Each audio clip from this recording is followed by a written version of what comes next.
Donc nous allons en fait poursuivre ce matin la série de messages sur l'annonce de l'Évangile. Rappelez-vous que nous avons eu un premier message qui nous parlait du fait que nous avons à annoncer l'Évangile à un monde qui est hostile à l'Évangile.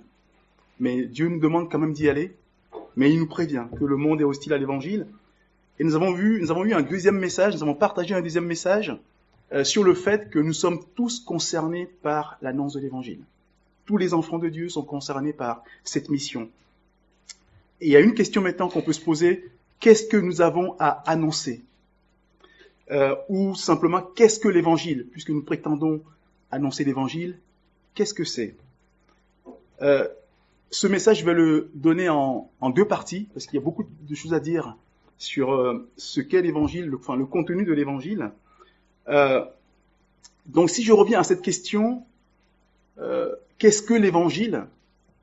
Est-ce que vous pouvez me dire ce que c'est? Très simplement, le mot, ne serait-ce que le mot Évangile. Bonne nouvelle, effectivement. Cela vient du grec, euangelion, qui ne signifie rien d'autre que bonne nouvelle. Voilà. Et rappelez-vous donc quand nous avons parlé du fait que Jésus nous a envoyé annoncer l'Évangile, ce qu'il a dit, si je prends Marc chapitre 16, verset 15, c'est « Allez par tout le monde, prêcher la bonne nouvelle à toute la création ». C'est ça, annoncer l'Évangile. Donc c'est simplement ça, c'est la bonne nouvelle. Alors, pourquoi c'est une bonne nouvelle pourquoi c'est une bonne nouvelle? Simplement parce que c'est cette nouvelle qui nous permet de savoir comment être sauvé. Être sauvé. La bonne nouvelle, c'est ça. Avoir le moyen d'être sauvé. Mais tout de suite, il y a une question qui vient. Mais sauvé de quoi? Nous allons voir pourquoi nous avons besoin d'être sauvés. Nous allons revenir au problème de l'homme. Nous avons vu déjà dans un message c'était dans Ecclésiaste chapitre 3 verset 11, que Dieu a mis dans le cœur des fils de l'homme la pensée de l'éternité. Et tout homme a envie de vivre éternellement. Tout homme, c'est inscrit en nous. Personne n'a envie de mourir. Et donc, or, nous sommes conscients qu'il y a une mort qui nous attend. Nous n'avons pas envie de mourir, mais nous sommes sûrs que nous allons mourir. Alors ça crée une angoisse, une frustration. On sait que de toute façon on mourra, mais on n'a pas envie de mourir. Ça fait déjà une angoisse chez tout homme, parce qu'il va mourir. Ça crée une souffrance morale. Mais il y a d'autres angoisses encore. Après la mort, que se passera-t-il? Une deuxième angoisse, que se passera-t-il? C'est que nous savons tous mauvais et indignes de la présence d'un Dieu parfaitement saint.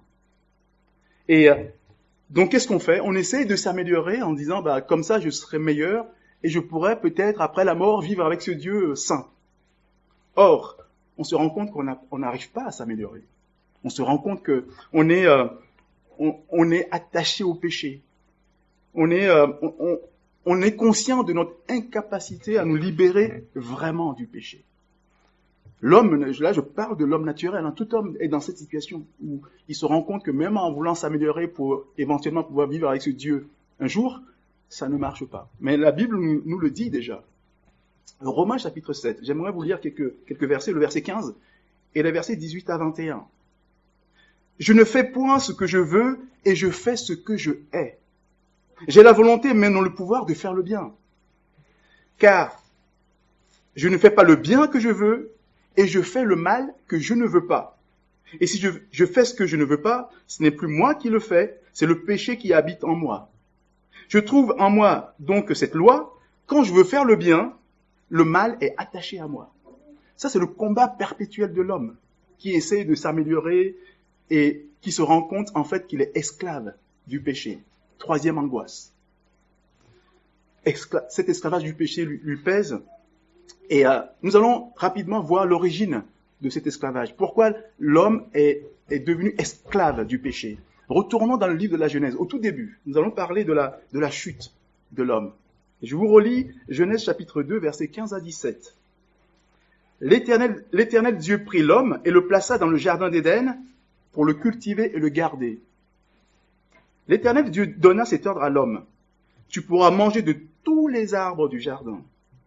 Mais tu ne mangeras pas de l'arbre de la connaissance du bien et du mal, car le jour où tu en mangeras, tu mourras. Voilà, et vous connaissez peut-être la suite. Au chapitre suivant, chapitre 3, nous allons voir les 6 premiers versets, ce qui se passe.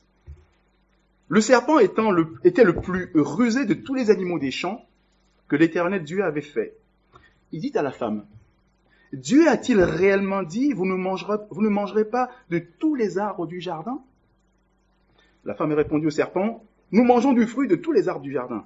Mais quant au fruit de l'arbre qui est au milieu du jardin, Dieu a dit, vous n'en mangerez point, et vous n'y toucherez point, de peur que vous ne mourriez. » Alors le serpent dit à la femme, vous ne mourrez point, car Dieu sait que le jour où vous en mangerez, vos yeux s'ouvriront, et que vous serez comme des dieux, connaissant le bien et le mal. La femme dit que l'arbre était bon à manger et agréable à la vue, et qu'il était précieux pour ouvrir l'intelligence. Elle prit de son fruit et en mangea. Elle en donna aussi à son mari, qui était auprès d'elle, et il en mangea. Voilà ce qui s'est passé. Dans le discours de Satan, il y a quelque chose de terrible. Satan dit en fait que Dieu est méchant, parce qu'il y a quelque chose de bon qu'il ne veut pas donner à l'homme. Et deuxièmement, qu'il est menteur. Parce qu'en fait, c'est bon, mais il ne veut pas qu'ils en mangent. Donc, il y a une double accusation ici de la part de Satan. Dieu est un méchant qui n'aime pas l'homme, et en plus, il ment à l'homme. Et quelque part, il dit, faites-moi confiance à moi. Moi qui suis bon, et qui dis la vérité, prenez-moi comme maître. C'était ça, en fait, le choix à faire. Dieu ou Satan. Dieu menteur et mauvais, et Satan bon et fidèle à sa parole. Et que fait l'homme? L'homme fait un choix. L'homme se choisit un autre maître, Satan. Il dit voilà, celui à qui je vais confier ma vie, qui va me diriger maintenant, à qui je vais faire confiance, ce n'est plus Dieu, mais c'est Satan. À partir de ce moment-là, en fait, l'homme prend Satan comme père, quelque part. C'est pour ça que Jésus dira dans Jean 8, 44, vous avez pour père le diable. Ce n'est pas pour rien. Dieu était notre père, on a changé de père. À partir du moment où on a changé de père, on prend la nature de notre père. On acquiert une nature pécheresse. C'est à ce moment-là que la nature de l'homme, qui a fait un choix, je ne veux plus de Dieu, je veux Satan comme maître, comme père. Donc on va ressembler à notre père, l'homme va ressembler à Satan et va prendre la nature pécheresse. Et son cœur est devenu mauvais. Son cœur qui n'était pas mauvais au départ, son cœur devient comme le cœur de Satan, un cœur mauvais. Et Jérémie dit, Jérémie chapitre 17, verset 9, « Le cœur est tortueux par-dessus tout et il est méchant. » Le cœur de l'homme. Naturellement, l'homme a le cœur mauvais et tortueux, nous dit la Bible. Et Jésus va aller encore plus loin, va nous décrire vraiment ce que c'est que le cœur de l'homme, dans Marc chapitre 7, verset 21 à 23. « Car c'est du dedans, c'est du cœur des hommes que sortent les mauvaises pensées, les adultères, les impudicités, les meurtres, les vols, les cupidités, les méchancetés, la fraude, le dérèglement, le regard envieux, la calomnie, l'orgueil, la folie. Toutes ces choses mauvaises sortent du dedans et souillent l'homme. » C'est comme ça que Jésus décrit le cœur de l'homme. L'homme naturel, il est comme ça. Il a le cœur mauvais. Il en sort toutes les méchancetés que nous connaissons à l'homme. Et cette nature pécheresse nous est transmise automatiquement. Adam et Ève l'ont transmise à toute la descendance, à toute leur descendance. Et tout homme, dès sa conception, acquiert cette nature mauvaise et méchante. Dès la conception. Et David dira dans le psaume 51, verset 7, « Voici, je suis né dans l'iniquité, et ma mère m'a conçu dans le péché. » Tout homme, dès sa conception, est mauvais. C'est ce que d'abord, il faut que nous l'acceptions. C'est ce que la Bible nous enseigne. Et parfois, pour s'en convaincre, il suffit de regarder les enfants dans les cours de récréation à la maternelle et voir la méchanceté. Rousseau a dit que l'homme est bon par nature et que c'est la société qui le corrompt. Mais c'est une grosse absurdité. C'est comme s'il nous disait que si on prenait des oranges saines, on les met ensemble et puis ça pourrit. C'est pas parce qu'on met ensemble qu'on devient mauvais. Dieu dit que non. Par nature, chaque homme est déjà mauvais. Même si les philosophes aujourd'hui disent que non, l'homme est bon, après, bon, c'est la société, machin. Non, non, non, non. La Bible est claire, l'homme, dès sa conception, est entièrement mauvais. Et tout homme est conscient de ça au fond. Tout le monde se rend compte que on a quelque chose en nous qui est pas bon et qui nous attire toujours vers le péché. On fait des efforts, mais on est esclave. Enfin, très simplement, c'est ça. On est esclave du péché. Et on est conscient aussi du jugement de Dieu. Parce que, quoi qu'on dise, ceux qui se disent athées ou agnostiques, quelque part au fond d'eux, ils savent qu'il y a un jugement qui attend.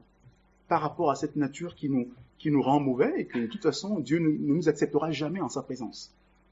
La Bible dit dans Hébreux chapitre 9, verset 27, « Il est réservé aux hommes de mourir une seule fois, après quoi vient le jugement. » Et certains ont trouvé la solution en disant qu'il suffit de se réincarner plusieurs fois pour nettoyer son karma, jusqu'à un jour pouvoir entrer dans le nirvana.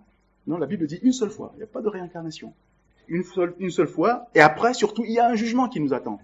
Et ça, tout le monde est tout plus ou moins conscient de ça. La Bible nous apprend que chacun passera un jour devant le trône de Dieu pour y être jugé. Et si nous lisons Actes chapitre 17, versets 30 et 31, il est écrit « Dieu, sans tenir compte des temps d'ignorance, annonce maintenant à tous les hommes, en tout lieu, qu'ils aient à se repentir, parce qu'il a fixé un jour où il jugera le monde selon la justice. » Dieu va juger le monde. Et le livre de l'Apocalypse nous parle de ce grand trône blanc sur lequel Dieu va s'asseoir et va juger le monde. Apocalypse chapitre 20, versets 11 et 12, c'est Jean qui témoigne de ce qu'il a vu. « Puis je vis un grand trône blanc, et celui qui était assis dessus. La terre et le ciel s'enfuirent devant sa face, et il ne fut plus trouvé de place pour eux. Et je vis les morts, les grands et les petits, qui se tenaient devant le trône. Des livres furent ouverts, et un autre livre fut ouvert, celui qui est le livre de vie. » On y reviendra tout à l'heure, à ce livre. « Et les morts furent jugés selon leurs œuvres, d'après ce qui a été écrit dans ces livres. » Et voilà, donc on dit qu'on va être tout homme sera jugé devant ce trône. Et en plus, toute notre vie sera dévoilée. La vie de tout homme va dévoiler, Romains chapitre 2, verset 16, « C'est ce qui paraîtra au jour où, selon mon évangile, Dieu jugera par Jésus-Christ les actions secrètes des hommes. » Parce qu'il y a des gens qui font des choses en cachette en disant, de toute façon, ça ne se voit pas. Mais Dieu dit, même les choses les plus cachées. Et Jésus dira dans Luc chapitre 12, verset 2, « Il n'y a rien de caché qui ne doive être découvert, ni de secret qui ne doivent être connu. » À ce jugement-là, chacun passera devant le trône et on dévoilera tout ce que les gens ont fait dans les pires choses qu'ils ont fait dans les chambres, dans les cavernes cachées. Tout sera dévoilé, ceci à toute la création. Vous imaginez le tableau. Il est bien sombre, le tableau que je vous peins ce matin, concernant l'homme et ce qui attend l'homme. C'est pour ça que l'homme a besoin d'être sauvé. Tellement c'est sombre, c'est triste la situation. Et que là, on a réellement besoin d'être sauvé. Être sauvé de ce tableau si sombre, sauvé de l'esclavage du péché, sauvé de l'angoisse de la mort, sauvé du terrible jugement qu'il y aura après la mort, et des conséquences éternelles de ce jugement. Parce qu'on n'a pas encore dit ce qu'il y a dans ce jugement. Mais on peut être sauvé de tout ça. C'est pour ça que l'homme a besoin d'être sauvé. C'est pour ça qu'il y a une bonne nouvelle. Parce que malgré ce tableau sombre, terrible, il y a une bonne nouvelle, on peut en être sauvé. C'est pour ça qu'il y a effectivement une bonne nouvelle. Et vous allez voir que cette bonne nouvelle, dans cette bonne nouvelle, il y a plusieurs parties. C'est un peu comme, on va essayer de voir ça comme les poupées russes, les matrioshka. Quand on prend une poupée, on l'ouvre, on en trouve une autre dedans. On ouvre celle qui est dedans, etc. Et la bonne nouvelle, c'est ça, on a l'impression d'avoir une bonne nouvelle, et en fait, dedans, il y a encore une bonne nouvelle. Il y a toujours vous allez voir que la bonne nouvelle, elle est extraordinaire. La première partie de cette bonne nouvelle, quand j'ouvre la première poupée, c'est qu'on peut être libéré de l'esclavage du péché. Tous les efforts que les hommes font pour essayer de s'en sortir, on peut être libéré. Première chose, avoir la paix et être vraiment heureux, dès maintenant. Ça, c'est déjà la première partie de la bonne nouvelle. La deuxième partie, c'est qu'on peut échapper au jugement. Jésus dit dans Jean chapitre 5, verset 24, « En vérité, je vous le dis, celui qui écoute ma parole et qui croit à celui qui m'a envoyé a la vie éternelle et ne vient point en jugement, mais il est passé de la mort à la vie. » concrètement, comment ça se passe? C'est que tout le monde viendra devant le grand trône blanc. Sauf que, à chaque fois que quelqu'un se présentera, on va regarder le livre de vie. On va rechercher. Hop, A, B, C, D, Eric, c'est bon. Tu passes à côté, tu passes pas en jugement. C'est comme ça que ça va se passer. C'est pour ça qu'on va ouvrir aussi le livre de vie. Donc tout le monde est devant, toute la création est là, et on prend le livre. Ceux qui sont dans le livre de vie, hop, vous ne serez pas jugés. Et les autres, hop, vont passer en jugement. C'est pour ça qu'on a vu tout à l'heure, des livres furent ouverts, et un autre fut ouvert, celui qui est le livre de vie. Donc déjà, deuxième partie, on peut être sauvé du jugement. Troisième partie, c'est que, justement, on va être sauvé des conséquences du jugement, c'est-à-dire de l'AGN, du lac de feu, que le livre de l'Apocalypse nous parle au chapitre 20, verset 15. « Quiconque ne fut pas trouvé écrit dans le livre de vie fut jeté dans l'étang de feu. » Voilà. Et donc, tous ceux qui ne sont pas sauvés seront jetés dans l'AGN. Et Jésus a souvent parlé de l'AGN, qui est un endroit terrible. Donc ça, c'est la troisième partie. Quatrième partie, une fois qu'on est sauvé de l'AGN, on va en plus avoir un bonheur parfait, éternel avec Dieu.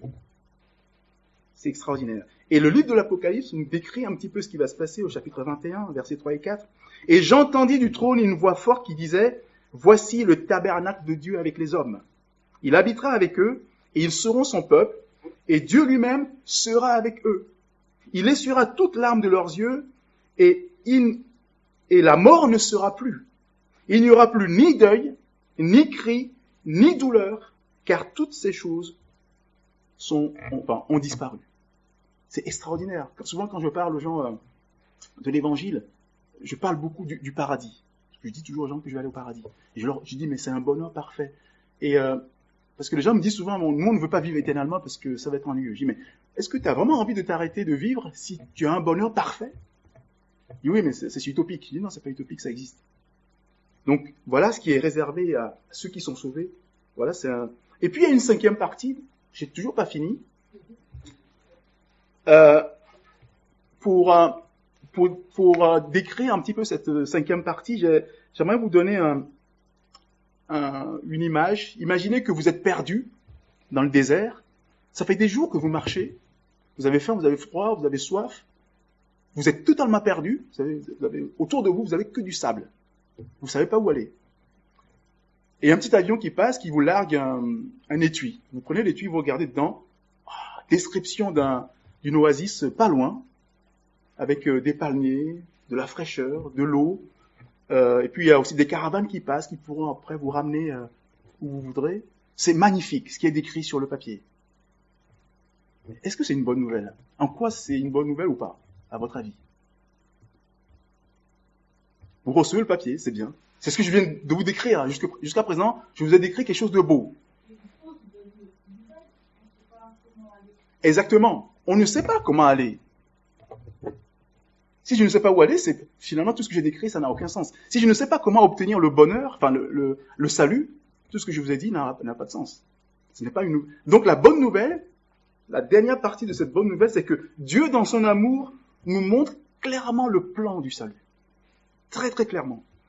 Et un plan en plus qui est très très simple.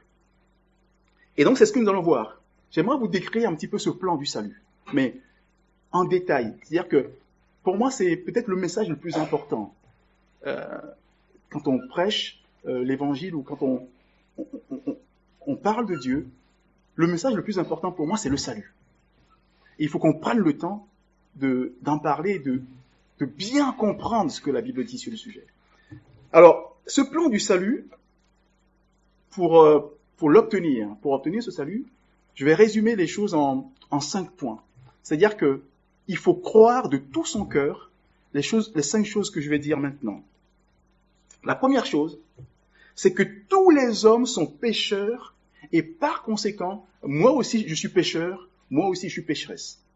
Il faut absolument le croire. Il n'y a pas d'exception. Je vais vous donner ce que la Bible en parle suffisamment. Ecclésiaste, chapitre 7, verset 20.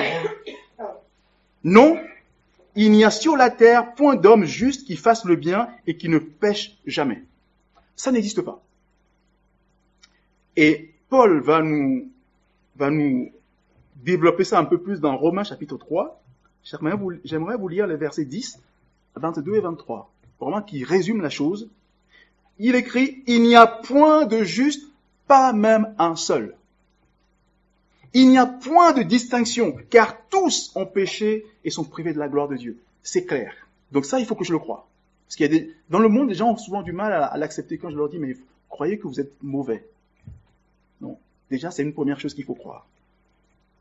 La deuxième chose qu'il faut croire pour avoir ce salut, c'est qu'à cause de ma nature pécheresse, je suis condamné à la mort éternelle par la justice de Dieu. C'est comme ça. Romains chapitre 5, verset 12, et puis chapitre 6, verset 23. C'est pourquoi, comme par un seul homme le péché est entré dans le monde, et par le péché la mort, et qu'ainsi la mort s'est étendue à tous les hommes, parce que tous ont péché, car le salaire du péché, c'est la mort. Voilà, c'est ce que la Bible nous enseigne, il faut le croire. Troisième chose qu'il faut croire, je ne peux pas changer ma nature pécheresse. Je ne peux strictement rien faire par moi-même pour me sauver. Personne ne pourra entrer au ciel en essayant de s'améliorer et d'être assez bon pour mériter le ciel. Ce n'est pas possible. Nous ne pouvons rien faire. Et Jérémie chapitre 13 verset 23 dit, « Un Éthiopien peut-il changer sa peau ? Et un léopard ses taches. De même, pourriez-vous faire le bien, vous qui êtes accoutumés à faire le mal ? » C'est-à-dire qu'en fait, c'est notre nature. Jérémie nous apprend qu'un Éthiopien ou un Togolais qui est noir, c'est sa nature. Un Français ou un Cosaque qui est blanc, c'est sa nature. Le léopard qui a des taches, c'est sa nature. Et l'homme qui a le péché, c'est la nature de l'homme, le péché. Donc on ne peut pas changer. Il n'y a rien à faire. On ne peut pas changer ce qu'on est. Et Jérémie chapitre 2, un peu plus haut, chapitre 2, verset 22, « Quand tu te laverais avec du nitre, quand tu emploierais beaucoup de potasse, ton iniquité resterait marquée devant moi, dit le Seigneur l'Éternel. » C'est-à-dire qu'on a beau faire, c'est perdu d'avance. Ça, c'est ce qu'il faut croire. Quatrième chose qu'il faut croire, la justice de Dieu, qui découle de sa sainteté parfaite, est telle qu'il faut que le péché de toute façon soit châtié. L'affront qu'on a fait à Dieu, au début en disant qu'il est menteur, qu'il est méchant, ce péché doit être puni. C'est sa justice. Il n'y a rien à faire. Mais Dieu a tant aimé le monde qu'il a conçu un plan par lequel un substitut innocent est châtié à la place du coupable que nous sommes. Et ce coupable est déclaré juste à la place du juste. Donc ce substitut dont nous parlons, c'est son fils, c'est le fils de Dieu, Jésus. Jésus, qu'est-ce que Jésus fait ? Jésus prend mon péché et me donne sa justice. C'est une substitution. Et ça, il faut le croire. Et dernière chose qu'il faut croire dans ce plan de salut, c'est... Avant de parler de la cinquième chose, j'aimerais quand même dire pourquoi Jésus prend notre place où Dieu a donné son Fils. Enfin, donner des preuves. Vous connaissez bien, je dirais, le verset qui résume toute la Bible à mon avis, c'est-à-dire Jean 3, 16, pardon. Car Dieu a tant aimé le monde qu'il a donné son Fils unique, afin que quiconque croit en lui ne périsse point, mais qu'il ait la vie éternelle. Voilà, la preuve, la Bible nous le dit clairement, il faut le croire. Et Paul va écrire dans Romains chapitre 5, verset 8, « Mais Dieu prouve son amour envers nous en ce que lorsque nous étions encore pécheurs, Christ est mort pour nous. » Voilà, pécheur, le Christ qui est juste, meurt à la place du pécheur. En fait, c'est une substitution. Et la dernière chose qu'il faut croire dans ce plan de salut, c'est que je ne pourrais en aucun cas me glorifier de mes bonnes œuvres. Le salut est gratuit. Je n'ai rien à payer. Jésus-Christ a déjà tout payé pour moi. Il y a des gens qui ont du mal avec ça. Il faut peut-être faire des choses. Non, non. La Bible dit clairement, il n'y a rien à payer. Romains chapitre 3, on avait commencé à lire tout à l'heure, versets 23 et 24. Car tous ont péché et sont privés de la gloire de Dieu, et ils sont gratuitement justifiés par sa grâce, par le moyen de la rédemption qui est en Jésus-Christ. Il y a un mot que les chrétiens connaissent qui revient souvent, c'est le mot grâce. Mais savez-vous ce que c'est? Résumez-moi le plus simplement possible, ou définissez la grâce en un mot ou en deux mots. Le pardon. Le Don. Pas tout à fait. Le pardon qu'on mérite pas. La gratuité. Voilà, qu'on ne mérite pas. En fait, pour résumer la grâce, parce que souvent, nous chrétiens, nous avons un vocabulaire, on a des mots, mais tout le monde ne comprend pas forcément ce que c'est. On a tellement entendu qu'on les répète. Mais la grâce a une définition très très simple, c'est une faveur imméritée. C'est tout. C'est une faveur imméritée. Nous ne méritons absolument rien, c'est une faveur. C'est un peu comme si, on l'utilise même dans le monde. Un condamné qui doit mourir, et un roi ou un président peut lui faire grâce. C'est une faveur. La personne ne méritait pas, mais je décide de lui donner la vie. Il existe même la grâce présidentielle. Oui, je parle de... Oui, c'est ça. Dans le... Même pas pour les condamnés de mort. Je veux dire, c'est en France, au début du quinquennat, normalement, le président fait la grâce présidentielle. Oui, mais c'est ce que je veux dire, c'est que c'est une grâce parce que la personne ne mérite pas. Oui, voilà. Donc, une grâce, c'est une faveur totalement imméritée. Et si je lis Romains, chapitre 6, verset 23, « Car le salaire du péché, c'est la mort, mais le don gratuit de Dieu, c'est la vie éternelle en Jésus-Christ, notre Seigneur. » Seul l'Évangile annonce ça. Aucune autre religion ne parle de ça. D'un salut gratuit. C'est totalement gratuit. Et je terminerai par Éphésiens, chapitre 2, versets 8 et 9. « Car c'est par grâce que vous êtes sauvés par le moyen de la foi. Et cela ne vient pas de vous. C'est le don de Dieu. Ce n'est point par les œuvres, afin que personne ne se glorifie. » Au ciel, personne ne dira, tiens, je suis là parce que, voilà, je me suis défoncé. Voilà. Personne ne va se glorifier au ciel. Voilà, je suis là parce que c'est grâce à moi, c'est mes efforts, c'est mes œuvres. Personne. C'est totalement gratuit. Donc, nous pouvons croire que l'évangile, je ne dirais même pas que c'est une bonne nouvelle, c'est la bonne nouvelle. C'est la seule bonne nouvelle qu'on puisse avoir dans ce monde. Vraiment, c'est extraordinaire comme nouvelle. Et ce que nous devons comprendre, c'est que le salut, pour résumer, est un cadeau. C'est notre Père qui nous offre un cadeau. Comment l'obtenir, ce cadeau? Ce beau cadeau que j'ai décrit, ça fera l'objet de la deuxième partie de ce message. On va voir concrètement comment tendre la main pour recevoir ce cadeau magnifique de notre Père. Que Dieu vous bénisse. Amen.